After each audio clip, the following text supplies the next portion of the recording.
सुप्रभात बच्चों।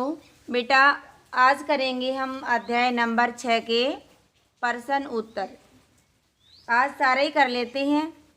अगर ना भी लिखे जाएं तो दीर्घ प्रश्न कल यानी अगले दिन जो वीडियो आएगी बुक वर्क जल्दी भर के 2 प्रश्न फिर लिख लेना।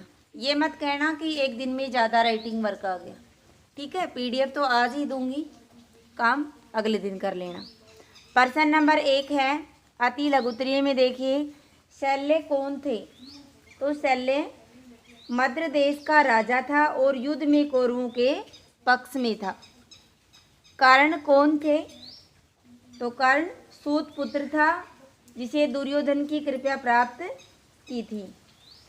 प्रश्न नंबर 3, शल्य को क्या कार्य सौंपा गया? तो शल्य को सेनापति कर्ण के सारथी बनने का कार्यभार सौंपा गया था। प्रश्न नंबर 4, शल्य ने कर्ण का सारथी बनना क्यों स्वीकार कर लिया? क्योंकि दुर्योधन के आग्रह पर शल्य ने कर्ण का सारथी बनना स्वीकार कर लिया था। अगला प्रश्न है लघु उत्तरीय। आत्मश्लाघा से आप क्या समझते हैं? तो आत्मश्लाघा से अभिप्राय है अपनी प्रशंसा स्वयं करना या खुद करना।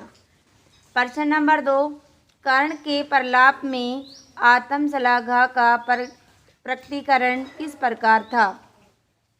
तो किस प्रकार था कि क्योंकि कर्ण वार्ता के समय अपने पराक्रम, शौर्य और युद्ध चातुर्य, अस्त्र शस्त्र संचालन का बढ़ चढ़कर बखान करने लगा और श्री कृष्ण और अर्जुन को पराजित करने की बात करने लगा। तो यही उसका प्रकटीकरण था। प्रश्न नंबर 3, शल्य कर्ण के सारथी बनने में क्यों हिचक रहे थे? तो इसलिए हिचक रहे थे, कर्ण सूतपुत्र था इसलिए वह कर्ण को सारथी बनने में हिचक रहे थे। वो कर्ण का सारथी नहीं बनना चाह रहा था। प्रश्न नंबर 4, आत्मश्लाघा के फलस्वरूप कोए की क्या गति हुई? तो क्या गति हुई भाई? कौवा समुद्री जीवों का ग्रास बनते बनते रह गया था, इसी वजह से क्योंकि अपनी मूर्खता का ज्ञान उसे हो गया था और उसे दंड भी मिला था।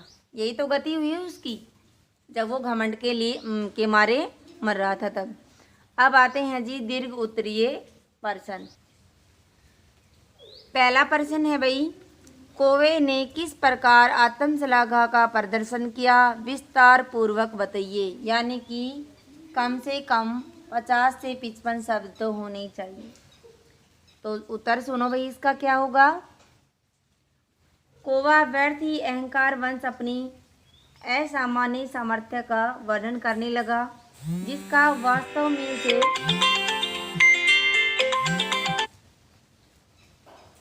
कुछ भी ज्ञान नहीं था। कोई ज्ञान नहीं था। वह हंसों का अपमान करने की दृष्टि से उसे नीचा दिखाने व पराजित करने की इच्छा से उनके पास उड़कर पहुंचा और कहने लगा, अरे हंसों, तुम लोग मुझे नहीं जानते। मैं तुम लोगों से श्रेष्ठ हूँ और दूर तक उड़ाने की मुझसे तुम लोगों से अधिक सामर्थ्य है। और जो भी हंस उसे श्रेष्ठ दिखाई दे रहा था उसी के साथ वह दूर तक उड़ान भरने की श्रेष्ठता दिखाने के लिए तैयार हो गया। सबको एक ही आत्मश्लाघा ही तो थी, वो घमंड के मारे ही तो ये सब कुछ कर रहा था। अगला प्रश्न है, शल्य ने कर्ण को जूठन खाने वाले कौए का ही उदाहरण क्यों दिया? सविस्तार स्पष्ट कीजिए। तो कौए प्राय जूठन खाते हैं। वो एक ही कौआ नहीं, सभी कौए होते हैं, वो क्या करते हैं? जूठा ही तो खाते हैं। वे जूठन खिलाने वाले की कृपा पर जीवन व्यतीत करते हैं।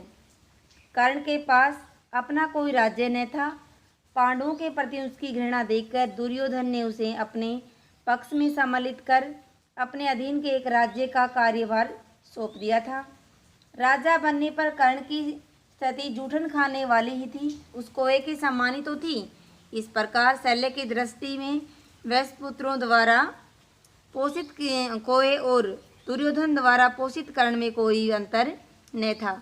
उसे नीचा दिखाने व आत्मश्लाघा के परिणाम से परिचित सचेत करने के लिए ही शल्य ने जूठन खाने वाले कोए का उदाहरण दिया था कि आप में और जूठन खाने वाले कोए में कोई फर्क नहीं है। तुम भी तो दुर्योधन का दिया हुआ ही तो खाते हो, इसी तरह से कोआ भी दूसरे लोगों का जूठन खाता है। तो आज का होमवर्क है बेटा, ये प्रश्न आप लिखेंगे और याद करेंगे। धन्यवाद।